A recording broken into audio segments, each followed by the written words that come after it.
1936 मसीहा स्वतंत्र ओडिशा प्रदेश गठन सहित ओडिशार भाषा और संस्कृति तथा इतिहास और ऐतिह्यर सुरक्षा सह प्रगतिर पथ प्रस्तर होइथिला। तापरे शताब्दीर शेष आड़कू 1997 मसीह गठित है ओडिशा रे एक आंचलिक राजनैतिक दल विजु जनता दल। परिवर्तित समयर आह्वान और आवश्यकता आधार रे आंचलिक दल गठित होइथिले मध्य स्वतंत्र उत्कल प्रदेश गठन दिगरे उत्कल सम्मेलन जो आत्मीय भाव थिला ताई होइथिला ए नूतन आंचलिक दलर उत्स और आधार। विजु जनता दल सृष्टि हेबा जे एक ऐतिहासिक आवश्यकता थिला ताहा दलर विगत 24 वर्षर सफल और अर्थपूर्ण यात्रारू प्रमाणित। कहवा बाहुल्य जे समस्त मानदंड यह सफलतार समशब्द ही पालटिछि। ओडिशार समाज संस्कृति राजनीति और विशेष भाव में लोक क्षेत्र को यह केवल जे प्रभावित करुछि ताहा नुहे नूतन व्याख्यान मध्य सृष्टि करुछि। भारत में कौनसी राजनैतिक दल एपरी सफलता पाई पारि नहीं। क्रमागत भाव यार जनाधार बढ़ी चली लोक विश्वास और लोक आस्थार मध्य वृद्धि घटी चली। केवल भोट राजनीति में ईर्ष्या सफलता नुहे जनमत सह जनमन और हृदय जिणिबारे मध्य विजु जनता दल साफल्य प्रदर्शन करिछि। केवल सेतिकी नुहे निज रेकर्ड निजे भांगिबार गौरव मध्य अर्जन करि चलिछि। एही सफलतार कारण को नहीं भिन्न भिन्न तर्जमा करा जाउथिले मध्य गोटिए वाक्य रे कहिले यार कारण हेउछि ओडिशार सफलता। 4.5 कोटी राज्यवासी आशा और आकांक्षा पूरण जनित आस्था प्रकट लागे ओडिशा जेमिति अपेक्षा करुथिला विजु जनता दल को और नवीन पट्टनायक नेतृत्व को।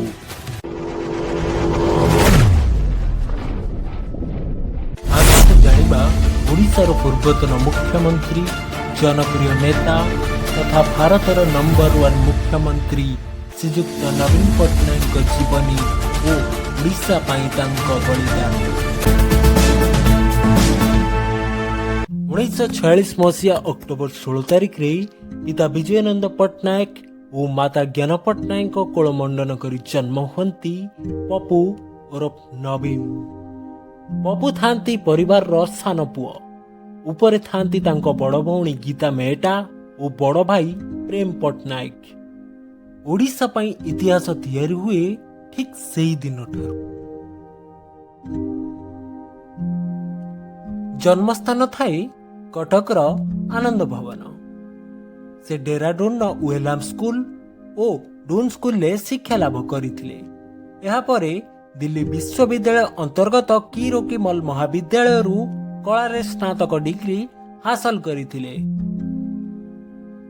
विद्यालय रे पढुथिबा बेले गोलरक्षक भाबे हॉकी खेलुथिले। नवीन युवक बेले रे थिले जणे लेखक।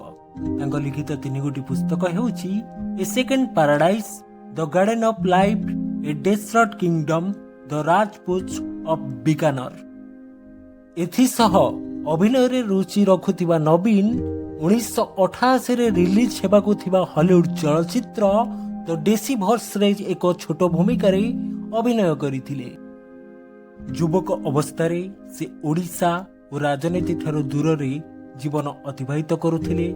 प्रबाद पुरुष विजु बाबूंको देहांत परे से 1997 रे राजनीति रे प्रवेश करिथिले। यहा परे पिता विजु पट्टनायक स्मृति रे 26 डिसेंबर 1997 रे विजु जनता दल प्रतिष्ठा करिथिले।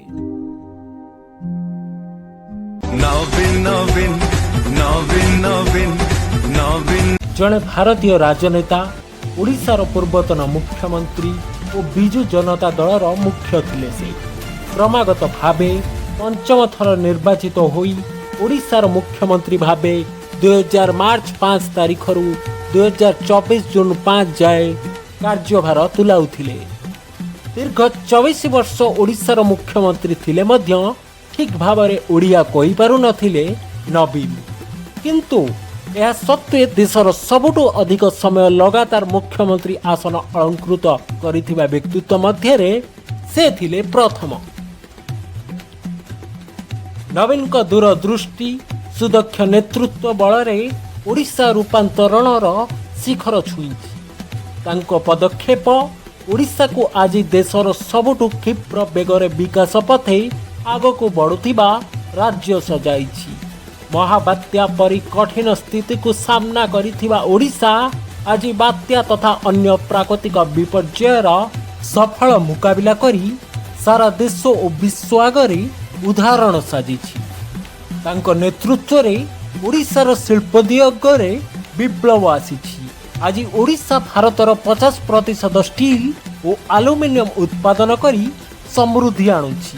ନବୀନଙ୍କ ଏହି ଯୁଗାନ୍ତକାରୀ ନୀତି ବଳରେ ଶିକ୍ଷା, ସ୍ୱାସ୍ଥ୍ୟ, ଖାଦ୍ୟ ସୁରକ୍ଷାଠୁ ଆରମ୍ଭ କରି ଗାଁ ଓ ମାଙ୍କ ବିକାଶ, ବିହନ ସବସିଡି, ଗଭୀର ନଳକୂପ ସେଚ କାର୍ଯ୍ୟକ୍ରମ, ମାଟ୍ରିକ ପର ଛାତ୍ରବୃତ୍ତି, ମଧୁବାବୁ ପେନ୍ସନ୍ ଯୋଜନା, ଜୀବିକା ଏବଂ ଆୟ ବୃଦ୍ଧି ପାଇଁ କୃଷକ ସହାୟତା ଯୋଜନା, RIDF ଜଳନିଧି, ଜୁନିୟର ମେରିଟ୍, ମେଧାବୃତ୍ତି ଛାତ୍ରବୃତ୍ତି, ଜନନୀ ସୁରକ୍ଷା ଯୋଜନା, କାଳିଆ ଛାତ୍ରବୃତ୍ତି ଯୋଜନା, ସାମ୍ସ ITI ଆଡମିସନ୍, ଉଦ୍ୟାନ କୃଷିର ସମନ୍ୱିତ ବିକାଶ ମିଶନ, ମତ୍ସ୍ୟ ପୋଖରୀ ଯୋଜନା, ଛୋଟ ସ୍କେଲ୍ କୁକୁଡ଼ା ହ୍ୟାଚେରୀ ଯୋଜନା, ଗ୍ରୋହାଉସ୍ ଟ୍ୟାଙ୍କ ନିର୍ମାଣ, ଜଳଭଣ୍ଡାରରେ କେସ୍ ସ୍ଥାପନ, କୃଷି ସିଞ୍ଚାଇ ଯୋଜନା, କୁକୁଡ଼ା ପାଳନ ୟୁନିଟ୍ ପ୍ରତିଷ୍ଠା, କ୍ଷାର ଜଳ ଉତ୍ପାଦନ ପାଇଁ ନୂତନ ପୋଖରୀ ନିର୍ମାଣ, ମତ୍ସ୍ୟ ଯନ୍ତ୍ରପାତି ଉପକରଣ ଗୁଡ଼ିକର ଲୋକପ୍ରିୟତା, ନୂଆ ଓ ଯୁବ ଓଡ଼ିଶା ନବୀନ ଓଡ଼ିଶା କାର୍ଯ୍ୟକ୍ରମ,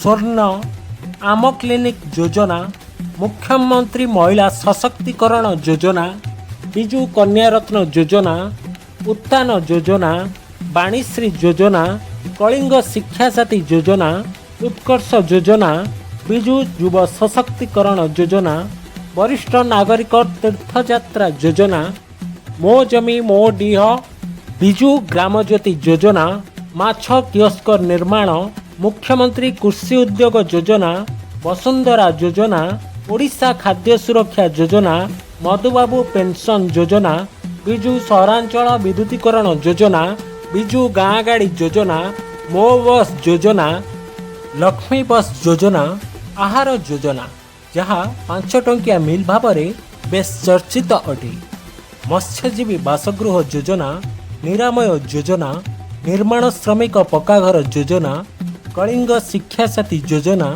ବରିଷ୍ଠ ବୁଣାକାର ସହାୟତା ଯୋଜନା, ବିଜୁ ଶିଶୁ ସୁରକ୍ଷା ଯୋଜନା, ମଧୁବାବୁ ଆଇନ ସହାୟତା ଯୋଜନା, ମୁଖ୍ୟମନ୍ତ୍ରୀ ସ୍ୱାସ୍ଥ୍ୟ ସେବା ମିଶନ, ତୃତୀୟ ପ୍ରକୃତି ସୁରକ୍ଷା ଅଭିଯାନ, ବିଜୁ ଗାଡ଼ି ଚାଳକ ବୀମା ଯୋଜନା, ମୌଳିକ ସୁବିଧାଗୁଡ଼ିକର ଉନ୍ନତି, ଗୋପବନ୍ଧୁ ସାମ୍ବାଦିକ ସ୍ୱାସ୍ଥ୍ୟ ବୀମା ଯୋଜନା, ମହାପ୍ରୟାଣ ଯୋଜନା, ମୁଖ୍ୟମନ୍ତ୍ରୀ କୃଷି ଉଦ୍ୟୋଗ ଯୋଜନା, ଭୂ ଚେତନା, ମୁଖ୍ୟମନ୍ତ୍ରୀ କଳାକାର ସହାୟତା ଯୋଜନା, ଓଡ଼ିଶା ସହାୟ ଯୋଜନା, ଓଡ଼ିଶା ନିଦାନ ଯୋଜନା, ଅନମୋଲ ଯୋଜନା, ଓଡ଼ିଶା ମାଛ ପୋଖରୀ ଯୋଜନା, ବିଜୁ ସ୍ୱାସ୍ଥ୍ୟ କଲ୍ୟାଣ ଯୋଜନା, ଓଡ଼ିଶା ମୋ ପରିବାର, 5T ଯୋଜନା ପରି ଅନେକ ଯୋଜନାମାନ ଓଡ଼ିଶାର କଲ୍ୟାଣ ଓ ପ୍ରଗତି